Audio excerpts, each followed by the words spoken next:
Welcome back to WIS News Primetime. Our next guest proves that no matter how far you go, there will always be a connection to the place that you call home.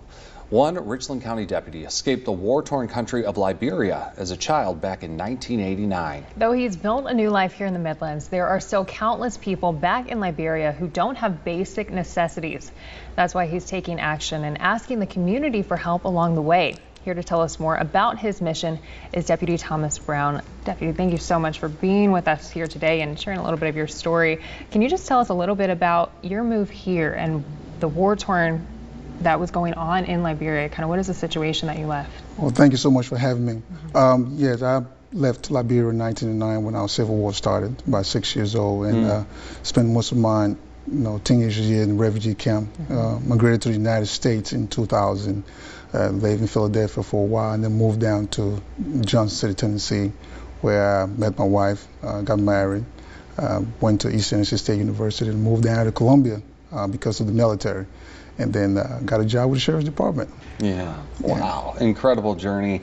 For those of us that can never possibly imagine what it's like to grow up in a war zone, we see it on the news often, and these are just pictures in some ways from across the globe, but you've lived through that. It's probably almost difficult to put words around that experience. That is true.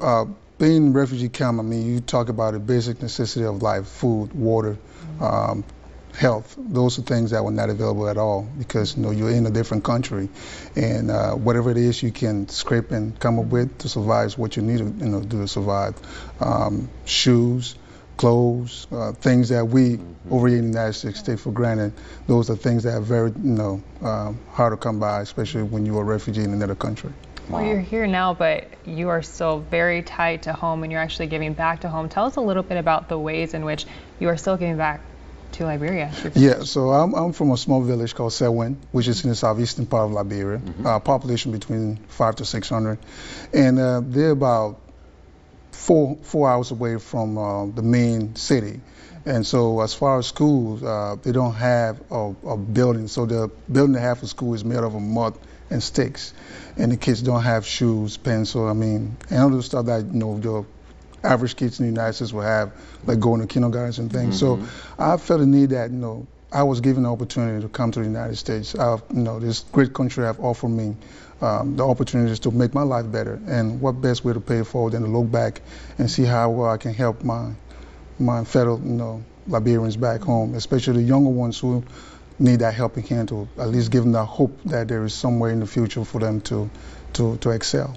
Yeah, that is incredible. We did see a video just a short time ago, some of the video from the phone that showed, I imagine, the situation in Liberia and some of the items and some of the things that you're passing out to them.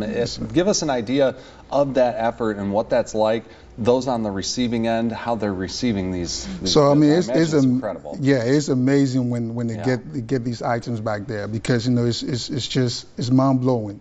And the thing is, the thought that is behind it, that think that someone in the United States thought of me to send this to me. So they're just overwhelmed with joy, and they're just grateful.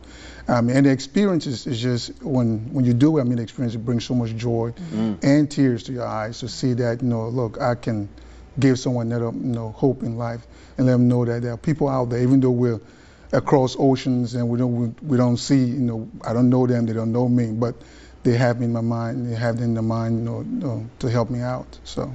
Now, how are you doing this? Are you doing it all by yourself? Do you have people helping you? Kind of, what does that look like? So right now, my wife is helping me, but I do have people in the community who've been donating clothes. Some of the people from the Richland County Citizens Academy Association have helped to donate. Some of the CAT team members on the community action team have also donated clothes and shoes. And as far as the shipping cost of it, I've been doing it myself, paying for the shipping to send it back. So I just recently sent 4 barrels back. Wow. And now I'm still collecting stuff, and trying to find a storage where I can store them, because people have heard of what I'm doing. They really want to help out. So That's amazing. Yes. Yeah, certainly a mission of love for the place that you originally called home. Just an incredible journey. Wow, it is amazing. And these are the ways that you can help.